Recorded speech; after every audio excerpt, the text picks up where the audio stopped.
Hey, what's up, everybody? Welcome to the Jake and John Show. This is Jake, here with my co-host, John. Hello, folks.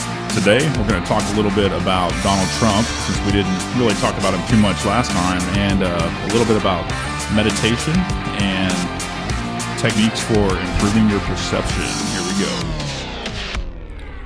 Meditation. Yeah, I think it's a pretty interesting topic. I'm kind of limited on, but right here at the top of the show, I was listening back to last week's episode, and I felt like that it might be possible to get the impression that I was being easy on Donald Trump and looking at, maybe some of his positive attributes without balancing that with some of the things that I find kind of terrifying about his character. So where I want to start with that is it appears that Donald Trump has a sexual attraction to his daughter. And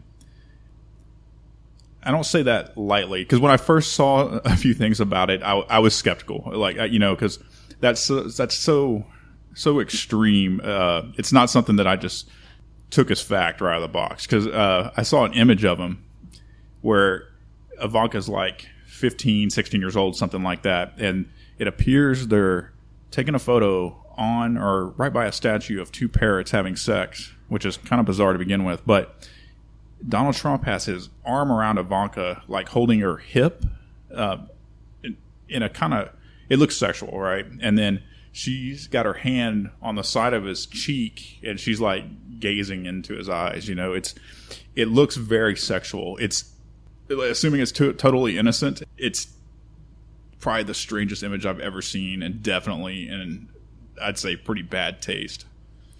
That's definitely poor taste. He said that his daughter was one of the great beauties of the world or something like that. And, she's a beautiful woman. If you want to say something nice like that about your daughter, like, okay. But whenever you take it to that next level and you start getting weird, like there's that interview or whatever that he was doing, and he was basically saying, like, oh, yeah, she's got the figure for it if she wanted to do Playboy or something like that. Yeah, I've got a little clip of that I'm going to play in a second. There's one I wish I'd have pulled up. But so he was on the Howard Stern show at some point, and that's where he said, the quote is something like, one of the great beauties of the world, and I helped to make her, was Ivanka. She's 6 foot tall and has a great body. It's something like that. It's like, yeah, she's clearly a beautiful woman. Like, nobody's going to dispute that. And I think that's okay to say, right? But when you start talking about her figure and stuff, that's where stuff starts getting weird. I know he said a few times that if she wasn't his daughter, he'd be married to her, which is weird too. Now, these things you could definitely take in jest. I mean, easily, right? But when you put it next to that picture, right? Because that picture's weird. And we'll definitely post it on the website so everybody can take a look. Yeah, like if you have a certain personality type, you can say things like that, and you say it in such a way that everybody kind of knows you're joking and you're just complimenting your daughter, and it's just being fun. But when there's he has an extra something to it. I don't know, where it seems like he's a little serious, maybe not 100%, but a little serious. Yeah, it's uncomfortable. Well, and my wife brought this to my attention that during the RNC, when Trump spoke, he was introduced by Ivanka. Right as she introduced him, or when he was coming out, to that Hail to the Chief type music, he comes up to her and he gives her a hug. Everything's looking pretty normal. But yeah, right there towards the end, he like grabs her by the hips. You know what I mean? Like a totally unnecessary move. Now, if that was the only thing I saw, it's a small enough thing. It's quick enough that I wouldn't think anything of it. I don't know if I was watching at the time live, because I watched the speech, but my kids are running around. I may have missed a few things. It didn't catch me immediately, but it definitely, my wife, it caught her eye, and my father-in-law both saw it, and they were like, yeah, that was kind of weird, So, but when you put all these things together, that's when it becomes really strange. So I'm going to play a clip real quick, and this is from one of those bullshit shows. I don't know which one, The View or something. But so the context of what you're about to hear is they're asking Donald about Ivanka posing in Playboy and kind of his thoughts on it. And here is here's one of his comments. Weren't, you wouldn't have an issue with it then? If they were using her to... I don't think Ivanka would do that inside the magazine, although she does have a very nice figure. I've said that if Ivanka weren't my daughter, perhaps I'd be dating her. Stop it! Oh, it's so weird! Yeah, so I mean, you saw the ladies there and their reaction, right? Because that's a bizarre statement. That's like, I have a daughter, and I can't even fathom saying something strange. I mean, you could clearly say, yeah, my daughter is a beautiful girl and things like that. And that's totally acceptable. It makes all the sense in the world. But yeah, when you take it to that next level and you start talking about body shape or, just general like sexiness, that's weird to me. I mean, it is. But I think, like, when he says that, I can say, okay, he has a certain type of charisma and personality type where he's obviously joking, he's trying to be funny.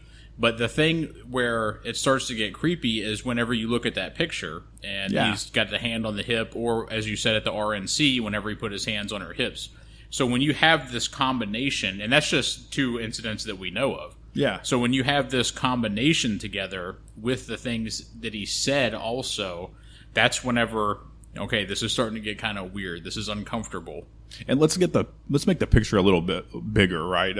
And I'm talking more. So I'm not going to get into his politics too much, and I don't think we got too far into Hillary's politics either, because I don't find that as interesting. Because I think you can look at their character, and you can't even get past that before getting to the politics. You know what I mean? Like I get stopped up at the character before I'm even getting to their fucking crazy ideas. So, I mean, if you think about everything we know about Donald Trump, and I started a small brush fire on my personal Facebook because I posted this funny, I say funny, disturbing Donald Trump picture with one of his quotes, and it got a lot of people talking, which was really kind of my point, was to troll people into a conversation about this, right? Because there's a lot of people that support Donald Trump based on his political policies, or at least partially, but I don't think that they're thinking this all the way through. So the point was to kind of get people talking. But at any rate, you think about all these traits of Donald Trump in general. So he has and this is almost cliche, his famous hair, okay? Like, if you look in the mirror and see that hair every day, or if I did, something's weird. You know what I mean? Like, that's unusual. Now, that's not enough alone. This thing alone is not enough for me to say anything more than that's kind of bizarre, right? But then you think, okay, well, let's start. The dude's 70 years old, okay?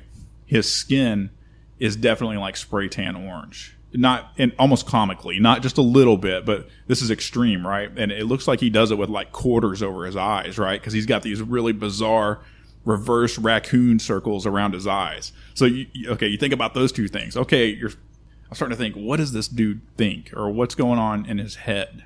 And then, on top of that, you add the comments about his daughter. You think about his speech patterns, the way he talks, because he says a lot of things that are, I would say, kind of nonsensical to begin with, right? But then he repeats it several times.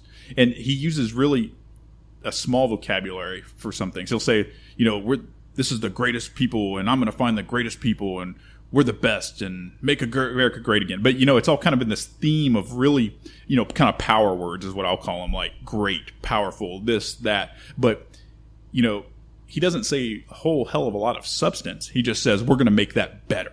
We're going to make America great again, compared to what, we're not quite sure. But it's really, he never really addresses a topic. He's just like, we're just going to make that better. You know what I mean? And so I guess what I'm getting at is you take all of these different attributes and put them together. You're looking at a very odd mental state. I would say at a bare minimum, something about that dude is off.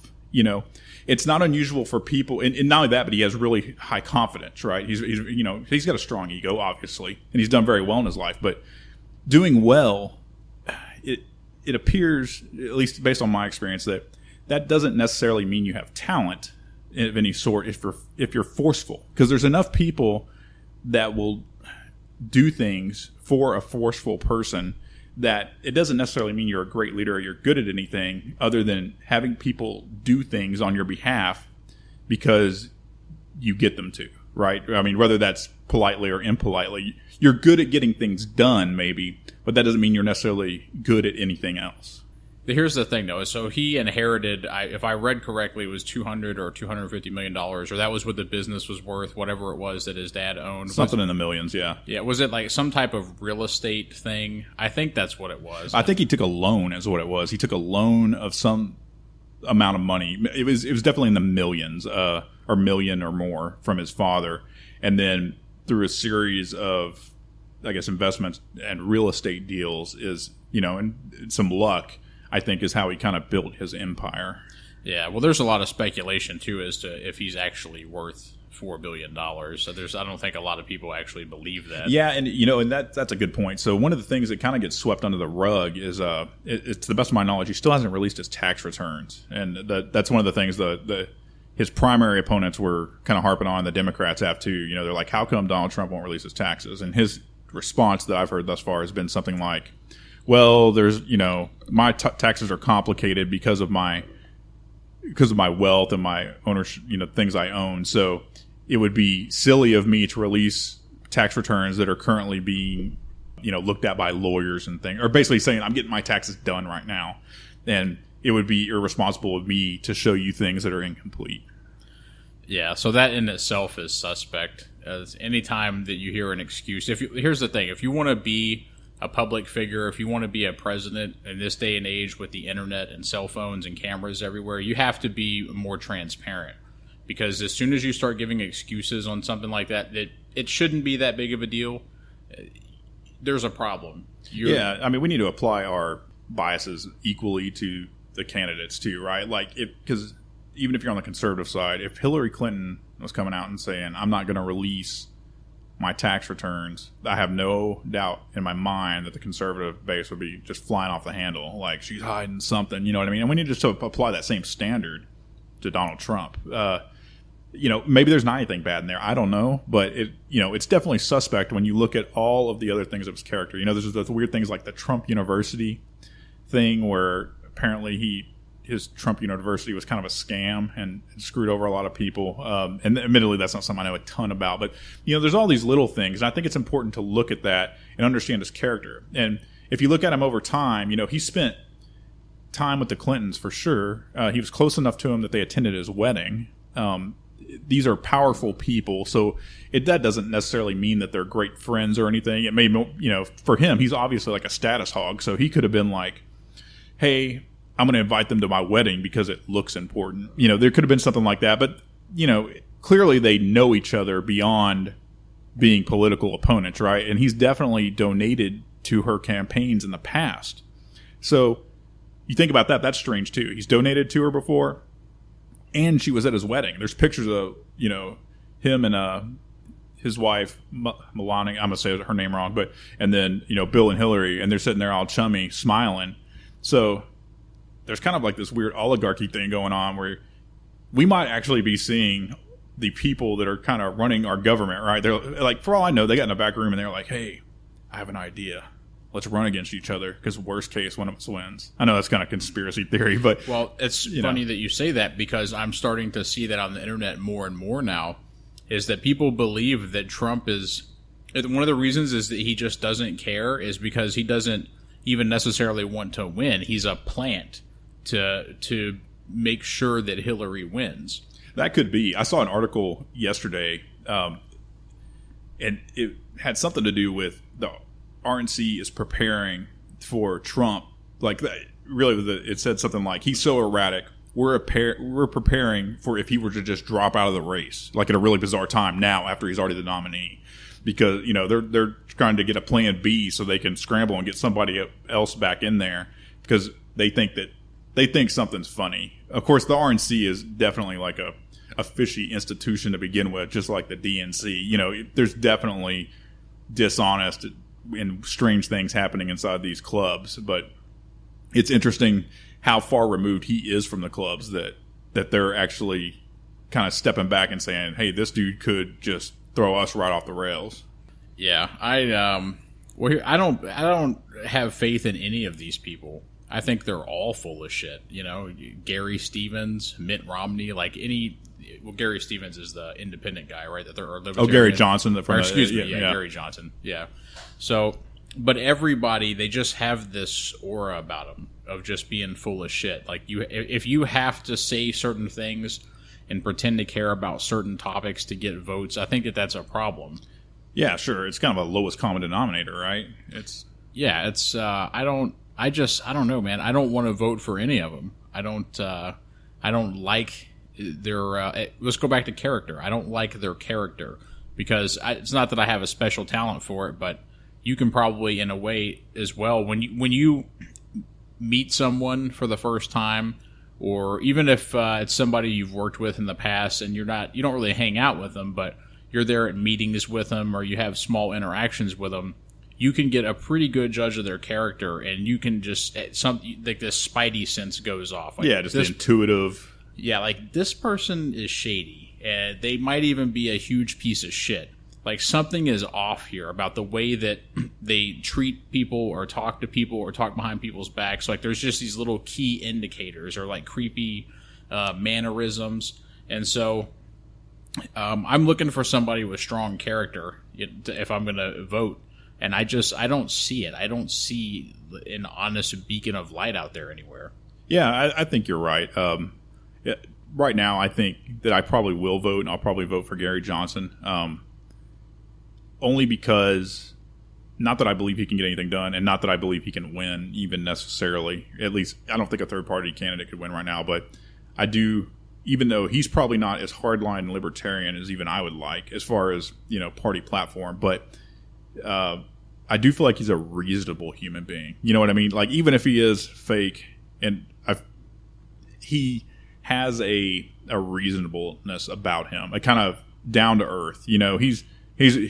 He would talk to you or me if we ran into him in the street, and we were like, "Hey man, how you doing?" Like he would stop and talk to us. Like I have no doubt about that. I'm not saying he's not a crazy politician. He very well may be, but his views are so much closer to my own that like just on principle alone, there's no way I can vote for Donald Trump. There's no way I can vote for Hillary Clinton. But I don't have that same feeling with Gary Johnson. Now, he definitely has some kind of politician-y things about him. Don't get me wrong at all. But I don't get that same creepiness from him, And that reminds me of something I noticed in the RNC speech, or Donald's speech and Hillary's speech, is if you were to listen to those speeches in isolation and didn't know any history around them, they're both pretty good. I'm not saying I agree with some of the things they said, a lot of what they said, but like if I just listened to Hillary and I didn't know anything else about her,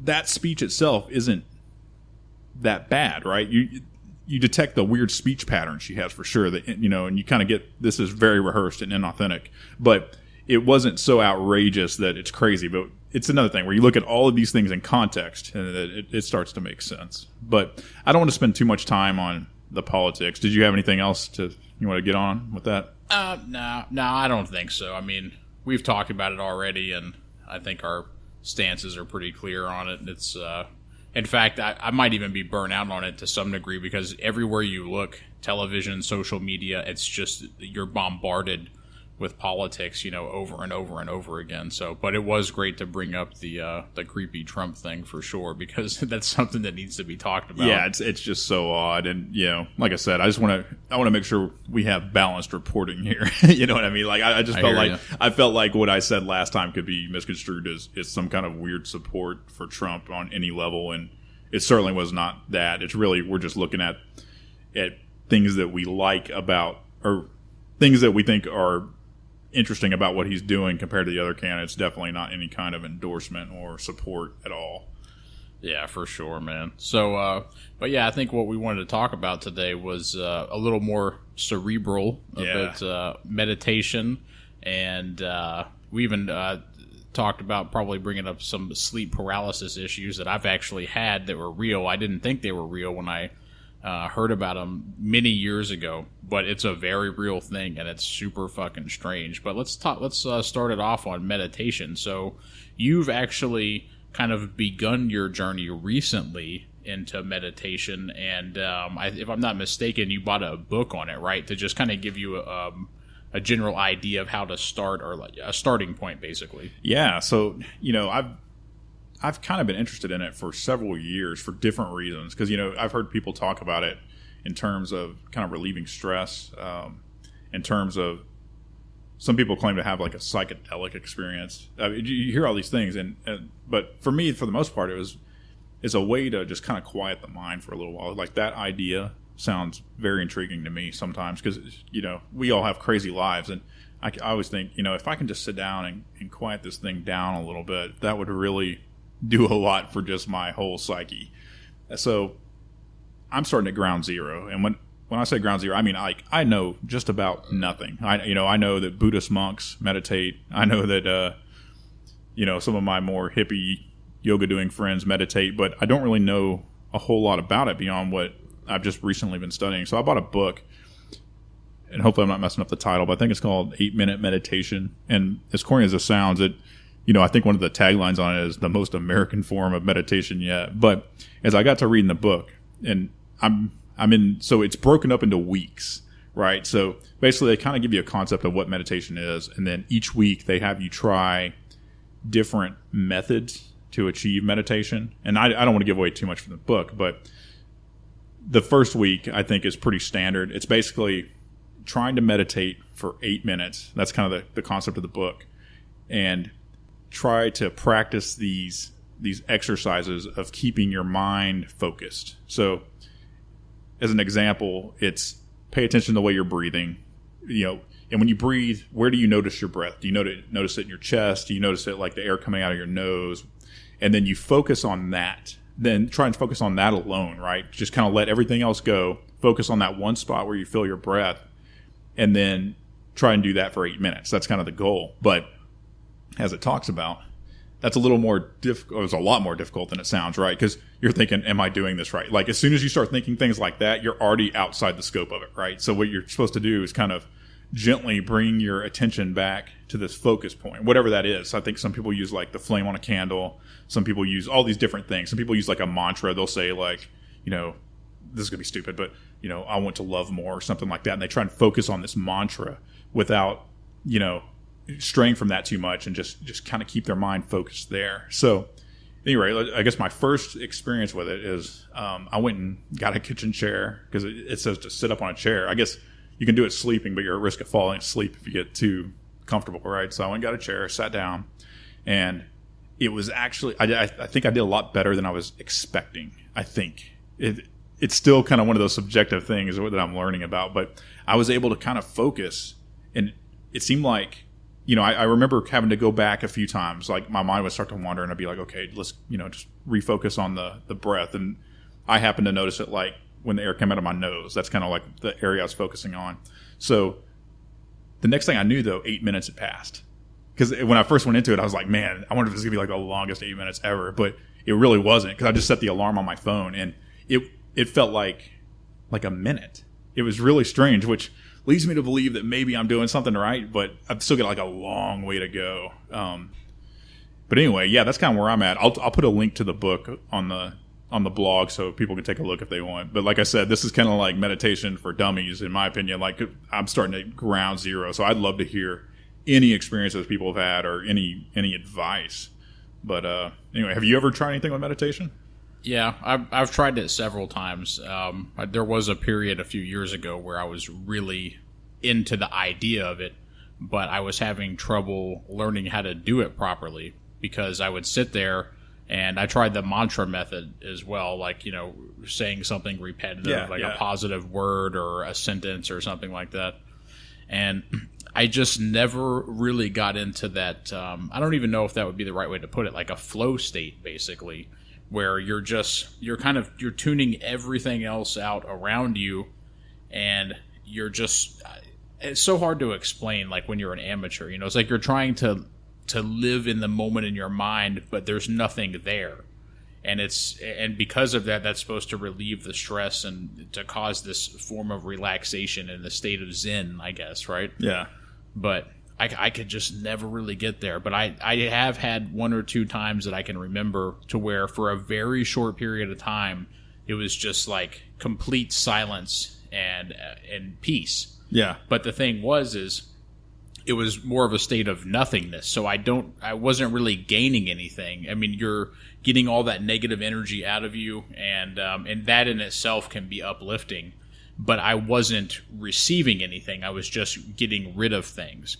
And so, but I could be looking at it wrong, because in my mind, I felt like I'm trying to be enlightened to receive something as well.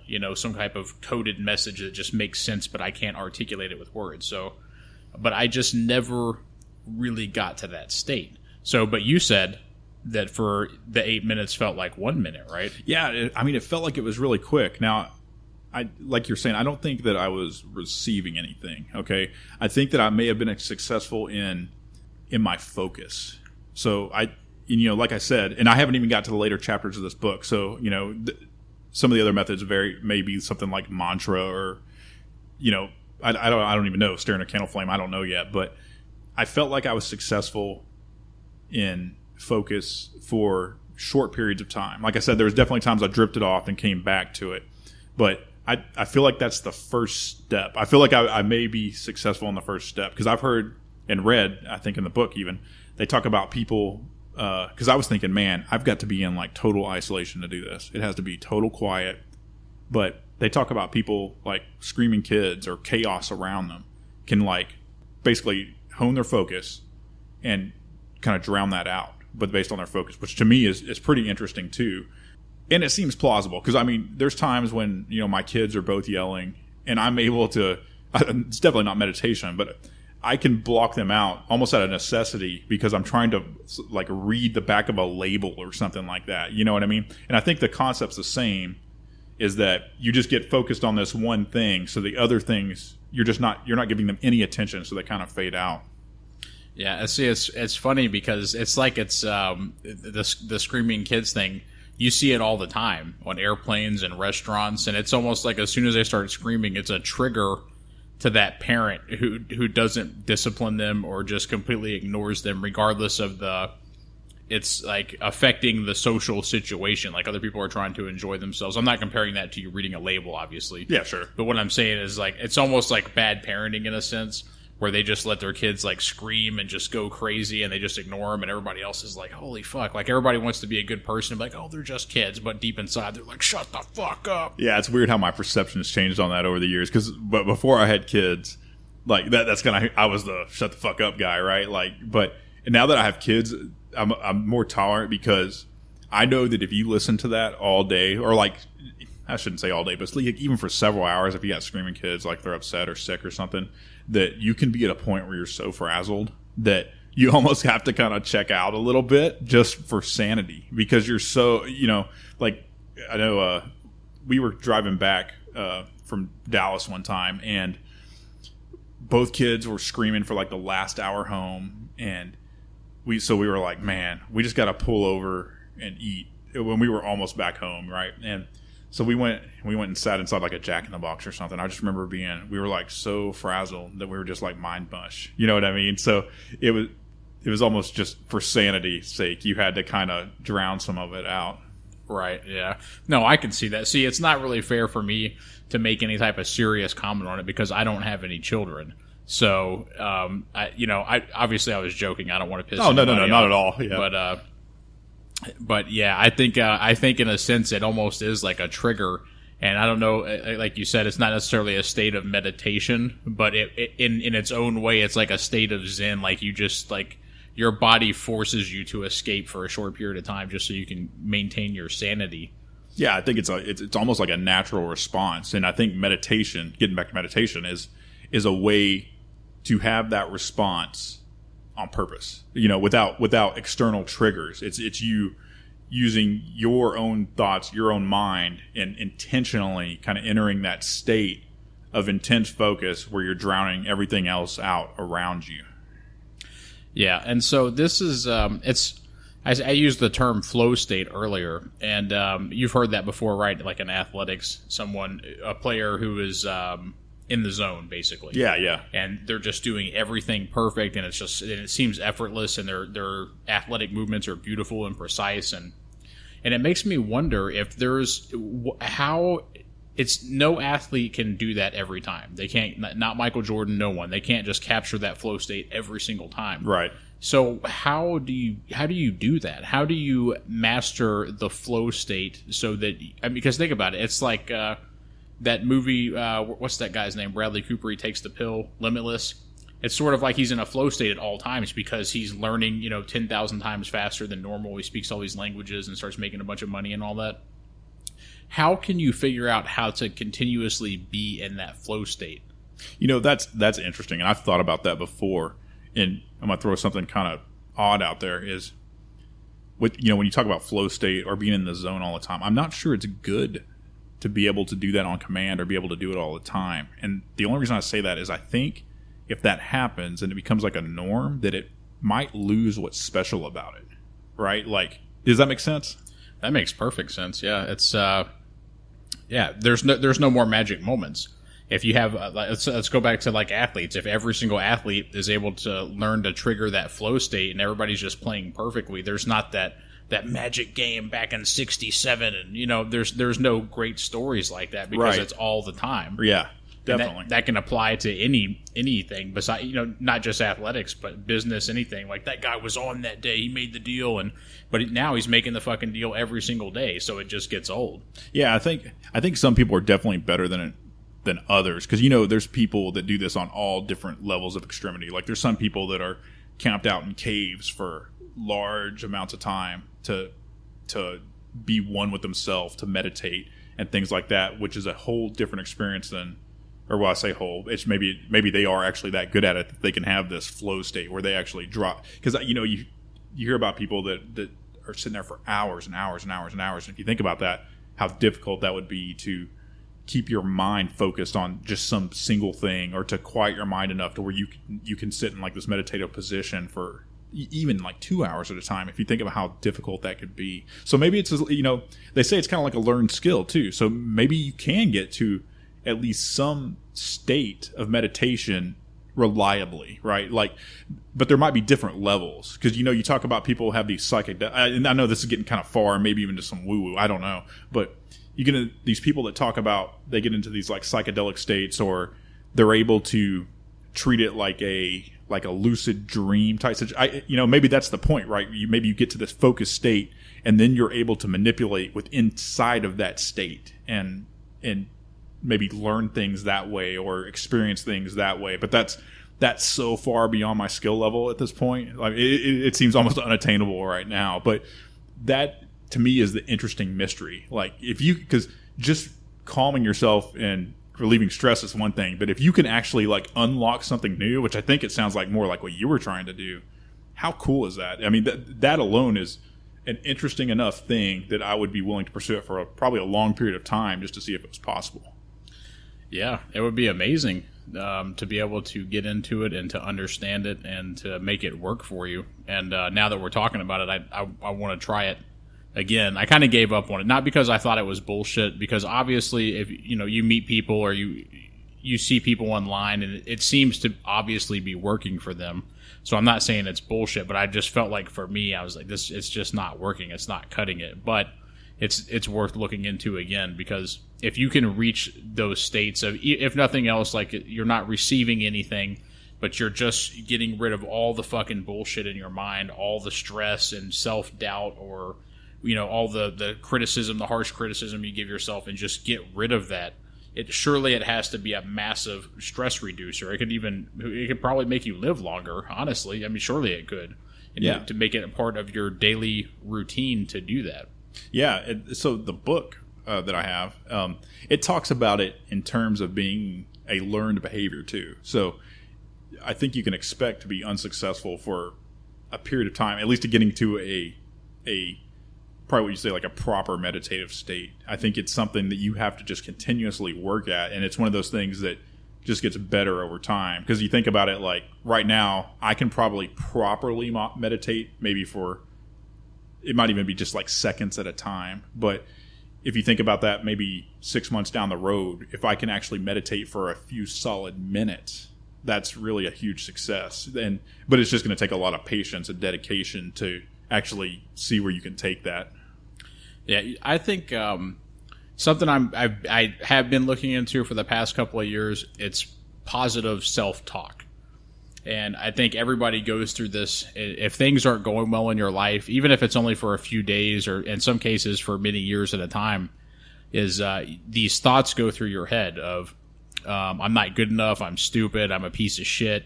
The list goes on. But those type of thoughts go through your head, and it's a form of self-abuse. And over time, you can start to actually believe that about yourself. Yeah. That you're not good enough to do this, and you're not the best. And that, I want to be clear, too, is there's some things that you're just not going to be good at.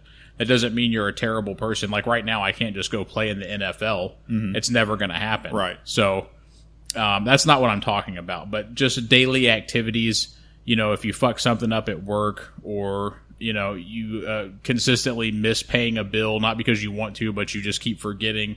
Just small things, and all these things can add up, and you can start to beat yourself down. So not only, of course, do you need to start taking responsibility, but instead of replace those words of "God, I'm a fucking idiot," with "Okay, I recognize what I did, and I'll do better next time. I am a winner." As corny as that sounds, is to start using that type of lingo in your mind instead of "I'm a piece of shit." Is go the positive route. Admit to what you did wrong, find the solution, and then talk yourself up and make it a daily thing. And so to where you're doing it every single day for the rest of your life. And I think that that can reduce a lot of stress, but also just give you a positive outlook on everything. It can make a massive difference. Like people who suffer from depression, I know a lot of the times that negative self-talk is linked to that. Obviously, there's other issues involved, their history, their genetics, chemical imbalances, things like that. But one of the things that's attributed to depression is negative self-talk. So it's what I'm trying to say is I think that positive self-talk is a great thing. That's pretty cool, and it's kind of interesting because it's really, if it's successful, it's a reprogramming of the mind almost. Because, and I know I've talked to you about it, and I've talked to other people about it, this concept, and it's not only self-talk for the purpose of improving your own self-esteem, but also then the way you perceive others, right? Like you think of it like from an anger management perspective of, if you see somebody like cut you off, right? Like my first instinct is like, God, what an asshole. You know what I mean? It's usually like a negative one, right? Where other people's maybe they're taking somebody to the hospital, or maybe something's going on in their life, which is also entirely possible, right? And I've found, like, I have very little of that, but like my wife, on the other hand, she's super good at it. She will go to the positive place first, often. Where a lot of times I'll take the negative will be the first thing that pops into my head. But and we were talking about the other day, and she said that she thinks of it. She's like, puts it in terms of her parents. She'll be like, what if that was my dad or my family member? That's how she would think about it. And I guess I'm talking in the same context of the self-talk, though. It's saying or thinking about things in such a way that it changes your perception over time. And another example I have on self-talk. So a guy I used to work with, and this was when I was pretty young, and I just thought it was hilarious, but he would call himself, like his cell phone, call his own number and leave voicemail messages for himself, like as reminders. He would call and be like, hey, you need to pick up chicken for dinner or whatever. And then at the end, almost every time, he'd be like, you're the best, you're awesome, you're number one, like that. And I was like, it was hilarious. We would laugh at it, right? But, and I think one day I asked him, like, what are you doing or whatever? And he's like, and he said something to the effect of, it's like, I'm just talking myself up. And I think that's what he was doing at the time. And I had no concept of that idea even at all yet. So, but looking back on it, that's probably exactly what the dude was doing. Yeah. And have you met someone before? I'm sure you have, where you've worked with them. It's probably usually going to take place at work or just somebody you've been friends with, but their ability to take not only negative criticisms, but genuine constructive criticisms and just roll with them and not get pissed off at the other person. Or in some cases, they don't even necessarily acknowledge it. Like, it does nothing to their state of happiness, to their mentality. Have you been around somebody like that? Yeah, I think so. My wife is surprisingly good at these kinds of things, which is interesting to me, because like I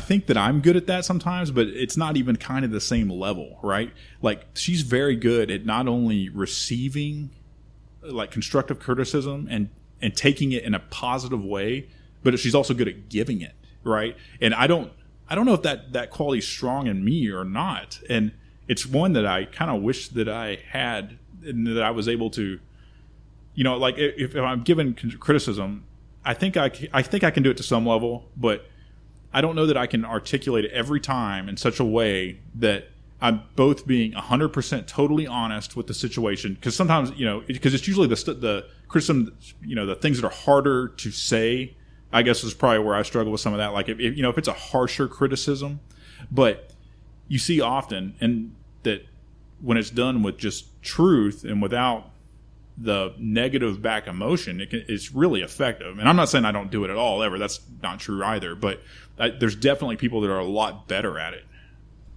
Oh, for sure. And I want to say back in basically for all through my teenage years up until my late 20s, I was sensitive to criticism, even constructive criticism that was coming from a decent place. Like, it made me angry.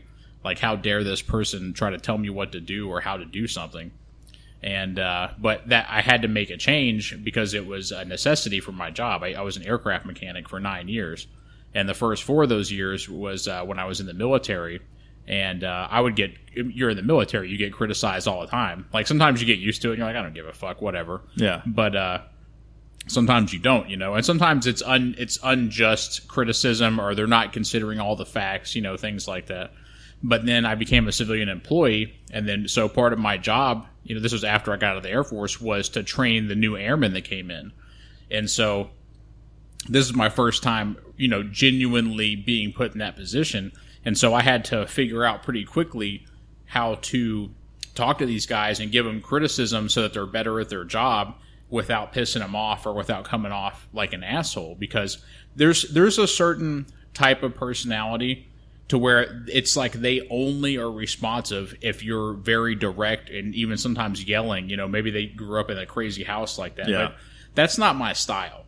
Because once you go to that point, like I'm pissed off, everything's fucked up, I'm going to say some fucked up shit to this person. It's just, I don't like going to that place anyway.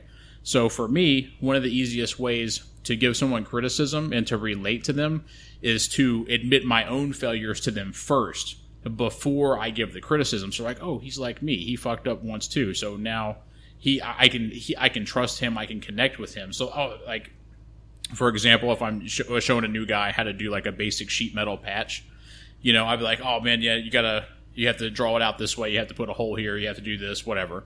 And I'd be like, man, don't even worry about it, dude. Like, and then sometimes I would kind of lie, like I fucked this up before when I first got here, dude. I know what, I would do that kind of stuff to make them feel comfortable, and it worked, because they're trusting. I'm not trying to manipulate them. I'm trying to gain their trust so that I can do my job without them. Because once you're, especially in a working environment, especially that's high stress, like there's no air conditioning, it's hot as fuck. You're there for 12 hours a day.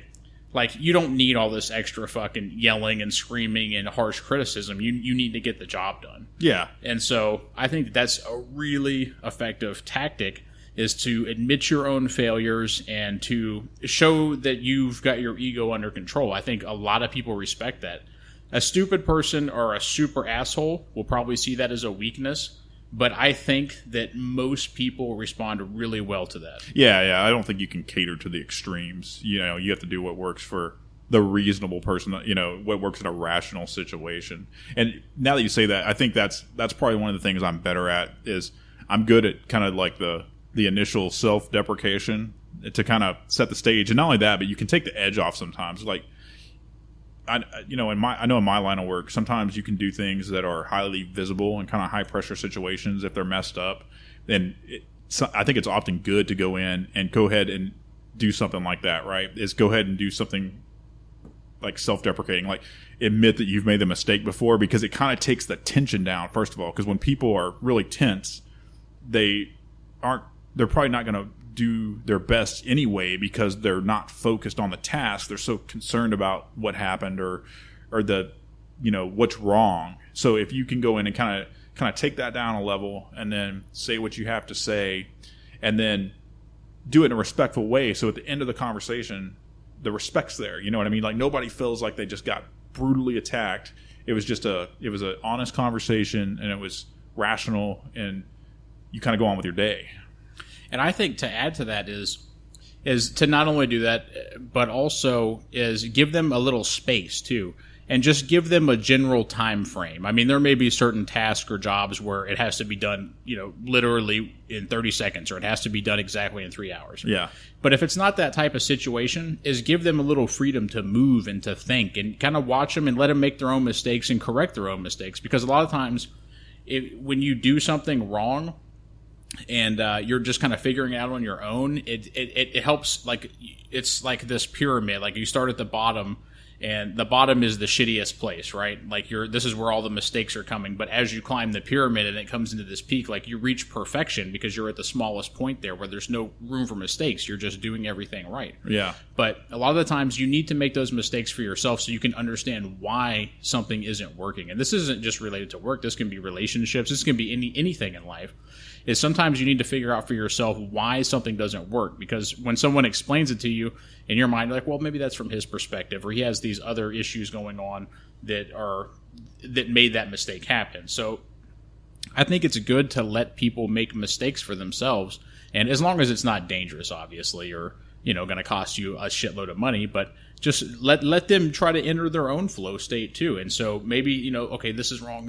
Oh shit, I got it right, and now they're on a roll. And they get it, like things are clicking and firing off, and they're just doing a great job.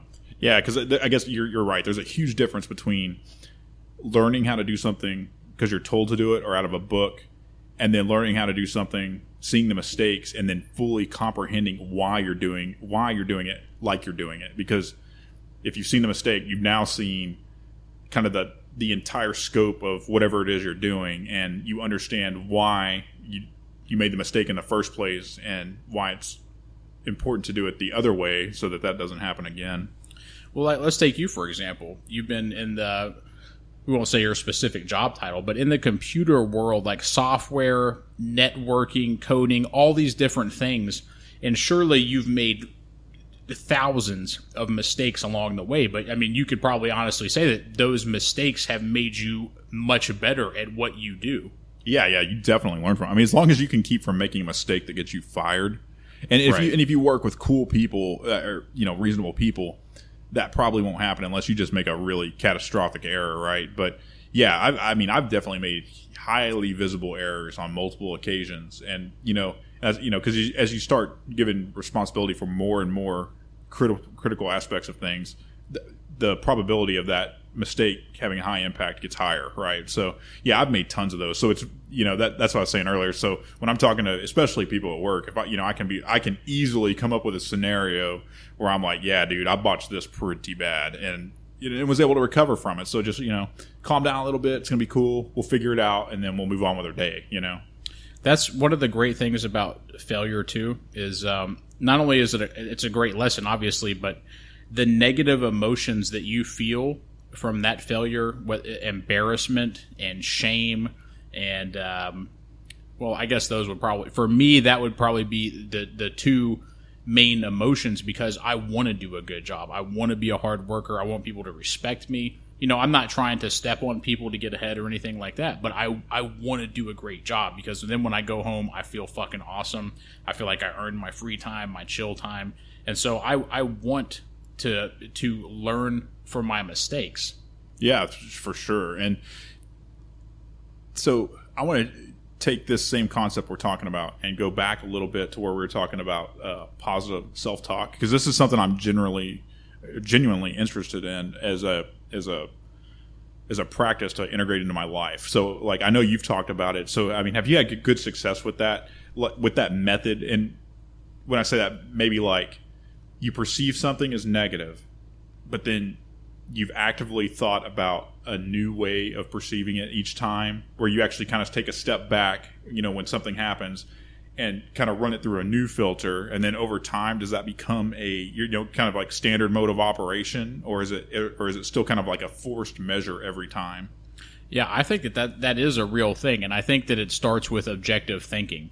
Because when you start with negative self-thought, in a sense you're being selfish, because you're creating a pity party for yourself, where you're feeling sorry for yourself. I'm a loser. I'm stupid. I can't do anything right. You're technically being selfish, and so that's obviously going to get you nowhere in life, because we have both encountered people before, and we may still occasionally speak to some people who are like this, but that are constantly negative, constantly Debbie Downers all the time. And being around those type of people is exhausting. It's very draining, because if you only see them every once in a while, it's not so bad, I guess, for a couple of minutes. Like, oh man, I hope something good happens for them. But when you have continuous interaction, like if you work with someone like that, or if you're in a relationship with someone like that, it can steal your fucking soul.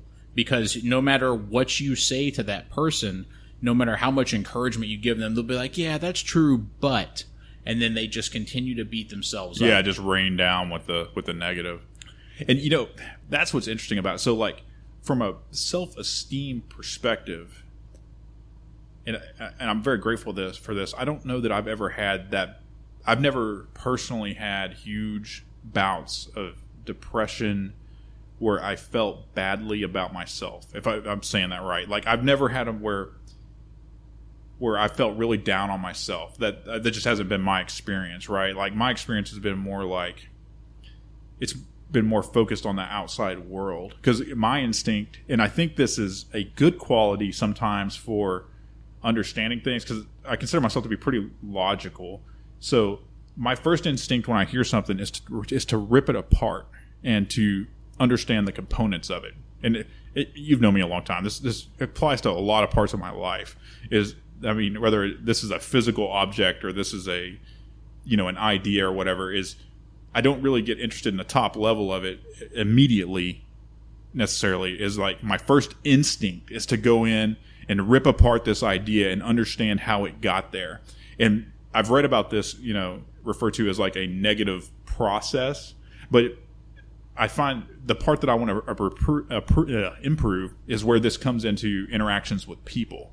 Like, I think it's when you're looking at an idea, I think it can be like an asset to go in and look at something critically and to look at something skeptically and go in and really challenge what it is, because that not only do you learn about it, but you don't just accept an idea at the face value. But when it comes to people, though, I feel like that's different, and that's a spot in my life I want to improve. Is when I see somebody and I see, say they do something, I don't want my mind to immediately go to worst case scenario. And when I say worst case scenario, I'm not talking about what's going on in their life that may have caused it. I'm talking about like me just like negative anger, being like, why are they such an idiot? Like, when I really want to go to as a default is, hey, maybe something's going on in their life and that's what caused this, and not holding it as some kind of anger, or, you know what I'm saying? Does that make sense? It definitely makes sense, and I know exactly what you're talking about, because I feel like over the last probably 10 years, I've made great strides in this, to try to be a more calm and loving and understanding person, to be empathetic. And it's been hard for me at times, and especially when I'm driving, that's the worst time, because if someone cuts me off, I just fucking lose my shit. You know what I mean? Or if somebody does anything where I feel like they're taking away from my freedom to drive the right way. Does that make sense? Absolutely. And I just fucking lose it, and then like 10 seconds later, I'm like, Jesus Christ, you're acting like a fucking child. You're in your 30s. You're in your mid-30s now. It's time to stop freaking out because somebody cut in front of you, Maybe they do have an emergency, or maybe they're just a dildo. I don't know. But either way, me allowing them to bring that negative energy into my life is a mistake. Yeah. The clock is ticking, and eventually I will die. So every single time that I freak out, they just kidnapped great moments of my life from me. It's like when you get trapped in a conversation with somebody who's like, yeah, just built my Toyota, got the new pistons in the truck, and they just go on this big fucking spiel about something you don't give a fuck about. And it's like they're stealing your life away from you. So they're verbally kidnapping. I'm getting a little off topic with that, but on that note, if you engage people like this on a regular basis and you're a sweet person, and that's a great thing, and you just let that person just sap the energy out of you. But yeah, I got Toyota, and I got the pistons in there, and the rings, and they hit me, and they just keep going on for hours and hours, and you don't want to interrupt them, or you try to walk away. Oh, I got to go, and they're sitting there just following you, and you know exactly what I'm talking about. There's people that do this. Yeah, sure. That's the one time in life where I think that a swift, harsh criticism might be beneficial to them. It may not feel good to you because you could genuinely hurt their feelings, but when someone is behaving in that manner, which I would consider outside of a comfortable social norm for me, is that they have to receive that criticism. It's like, dude, you're in my space. You're talking about all this. You're not reading my social cues. I'm not interested in anything you're saying. Just please stop. You know what's interesting about that is, based on this topic, this is actually an area where I struggle a little more. I'm actually strangely more empathetic, right? If I get tied into one of those situations where somebody's talking about something, often in my life I found myself sitting there for a long time hearing them out out of kindness, I guess. You know what I mean? It's because I don't know a way to get out of that situation without coming off harshly. I mean, sometimes obviously you have to break it at some point. You're like, yeah, man, I got to roll or whatever, you know. It's because I don't want to be mean about it, but you make a good point. I think there's a point where you got to be honest, and it's finding that balance where you can be honest, but not beat the person down, because that's never my goal, right? In right. That, so that's kind of interesting. So that's one place where I don't go to the instant negative per se. Is actually I hear it out more often than not, and kind of just sit through it. Yeah, and I want to tell a little short story about this. And this was the worst case scenario that I've ever experienced with that personality type. So, and like you, in the beginning stages, I started to feel sorry for this person, because I felt like it's possible that they may have something wrong with them. And so, I mean, obviously, this person, it was when I was in an aircraft school. And they were one of the students there with me, and we just so happened that we sat by each other, and so. But anyway, this is an important part of the story.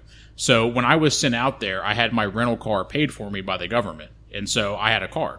Okay. And he was sent out there, but he wasn't from like a government agency or anything like that. He was just from some type of aircraft school, like Boeing Aircraft School or something. I don't know, but they didn't pay for that. They just pay for the schooling and I believe the motel room. And so he brought rollerblades to get to the school, which was like 1.5 miles away. And so that in itself, we're in our late 20s. This is just kind of strange to me. That a little bizarre, yeah. This grown man, he was, he had one of those, kind of interesting names that you would see on some kind of cheesy TV show where it's like the big dorky guy and he's got a weird last name that almost no one has. It was like, like Schlumpin Hamburger. You know what I mean? It was like that type of name. Because I remember when I walked into the classroom and I was looking over the student list, I wanted to see if there was other people that, I went to basic training with or used to be stationed with me that were going to be in my class. Mm-hmm.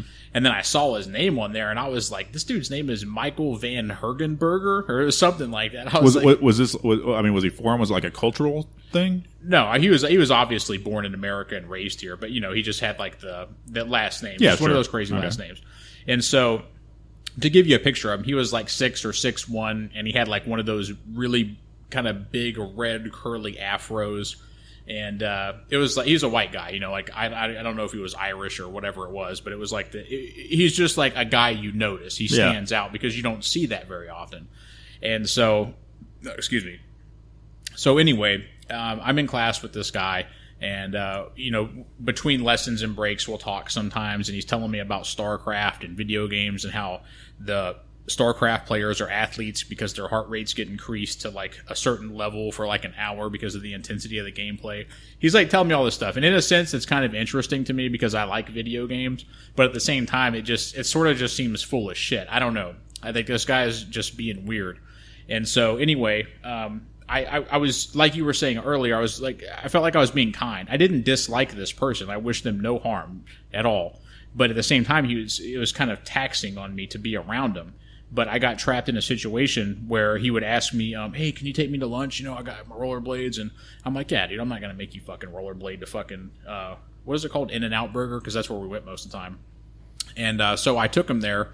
And which was cool. And he has like some kind of gluten allergy or something, which, totally fine, whatever. So he gets this hamburger that's like just a hamburger and it has lettuce for the bun. It's like one of those type of things. Yeah. And he's sitting across from me and he's talking. And this is where I also started to suspect that maybe he had some type of emotional disorder of some kind, because he was like, the mayonnaise was like on the creases, like the sides of his lips, and every time it would be like all squishy when he would talk, like, and it was like kind of coming out on the corners of his mouth, and it was grossing me out. But just also like unaware that it was there, yeah, type it was of thing. like very poor table manners, and like his little mayonnaise driplets would come out, and like one would like bounce onto my hand like a little raindrop, and I'm just like, dude, and like I'm like, how do you not see what you're doing right now? Like, you're spitting on me as we're eating. Like, please be aware. And so this continued to go on for about a week, and I just started to get sick of this guy because it was constant. I was always taking him to lunch. I was taking him home to his motel every day after work, which I wouldn't mind at all if he wasn't just like draining me with this strange behavior. And so the last day that I took him home, fortunately, he had to fly back to wherever, because it was a 4-week course for me, but each week is a different course. You know what I'm saying? Yeah, yeah. And so he only had to do that 1 week, or maybe it was 2 weeks. I can't remember, but it was the last day. And I went and I dropped him off in front of his motel. It was like a Days Inn or something. And he got out of the car. He was telling me a story about his girlfriend. But his girlfriend was a black woman, which I just found bizarre, because he showed me a picture of them together and they didn't fit together. It's irrelevant that she's black, but it was just like this big, like huge, like nerdy guy with a red afro, and this little petite, pretty black woman. I was just like, how did you guys find each other? Like, are you both like geniuses, like on a different level? I don't understand what's going on. But he was telling me about his girlfriend. I'm like, oh, that's cool, man. I'm happy for you, man. I'm glad you're engaged, that kind of thing, trying to get him out of my car. Like, okay, man, I got to go, man. Yeah. And so he gets out of the car, and then he walks in front of the car. So obviously I can't keep driving. I have to wait till he comes around. And so he comes to my window, and I'm like, fuck, man. And so I roll down the window, and he continues the story where he left off. Like, and it's not just like a quick detail. Oh, I'm just going to tell you this like one sentence, and then I'm going to go. He starts going into the fucking story, and I'm like, and I'm just tired. I'm like sick of this fucking school. Like, I just want to go have a beer and go to the casino, Yeah. And he won't shut the fuck up. And so I start to try to give him the social cue, the indication that I don't want any part of this anymore. I start to let the car move. And this fucking guy walks with me, I swear to fucking God, dude, like 150 feet from one end of the parking lot to the other. Picks up on no social cues. While the car's moving. Yes. And I start to accelerate. And he's like almost power walking. It's not that quite dramatic, but he is walking faster than a normal pace. And I'm like, and then finally when we got to the end of the parking lot, dude, like I was laughing because I was like, dude, you're so unaware of what's happening right now. And I was like, okay, man, bye. I got to see you later, man. See ya. And I just drove off, dude. I couldn't take it. And he was like I could see him still like gesturing or talking at me as I was like driving away in my rearview mirror. I'm like, this guy's fucking crazy, man. But that reminds me, you remember that I think it's a Family Guy episode where he's like, well, it's about time to hit that dusty trail. I do. Yeah. And it's exactly that, right? Like, yeah, that's exactly what it was, dude. But he just was not picking up on it. And I've never met anybody who was that deep into whatever his issue was. But that's the thing, is he was a brilliant guy. Like, we had this part of that class is just like basic math stuff, like basic algebra and shit. But he was so fast at it. He wasn't writing shit down. He was just fucking, and he could just do it just like that. Well, sometimes when you get into people that are brilliant in areas, you could have been dealing with somebody with like Asperger's or something, right? Where, their intellect on some things is just amazing, but right. Totally missing like social cues. And, the social skills are just that part of the brain, I think sometimes just isn't there, right? Yeah. That's what got sacrificed for the skill in the other area was the whole, not just social skills, but the ability to recognize a social cue, which is a huge difference, right? Yes. Because if you don't recognize social cues, things can get awkward in a microsecond. Yes. Yeah, see, that's what I initially thought. But I'm not an expert on Asperger's by any means. But when I think of that, I think of someone who's kind of got like a dry personality type, and they don't really laugh that much. Or if they do, it's rare, and it's kind of like a weird forced laugh. But this guy would break out into these fits of laughter over these very corny jokes that I didn't think were funny at all. I just thought it was stupid.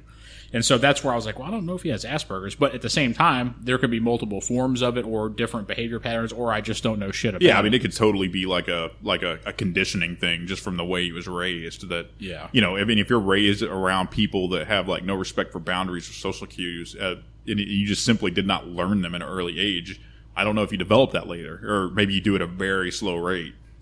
Yeah, but small chance if you ever hear this guy, whatever your name is, because that's a pretty specific story, man. I hope you're doing good. I hope you and your beautiful black wife are having a great marriage and fixing aircraft together. That was a neat thing, too, is his wife was also an aircraft mechanic. So I thought that was pretty cool.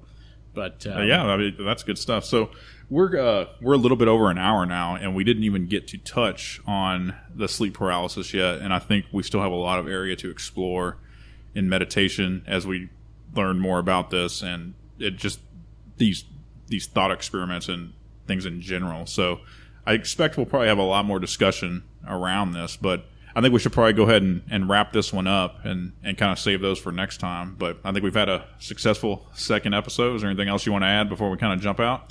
No, man, I totally agree with you. It's it was a great discussion, man. It was good to hang out with you as always. And, yeah, definitely had a great time. So everybody, we'll be posting this sometime soon on jakeandjohnshow.com. Go ahead and check it out. We'll post links to things we talk about in the blog. We're now on iTunes, so I expect we'll start joining some of the other platforms soon, SoundCloud, maybe Stitcher. These are things I haven't used that much, so I'm kind of weeding my way through it to get us out there, but I think that's going to happen soon. Still working on our artwork and working on improving the show, so thanks a lot for listening, and take it easy.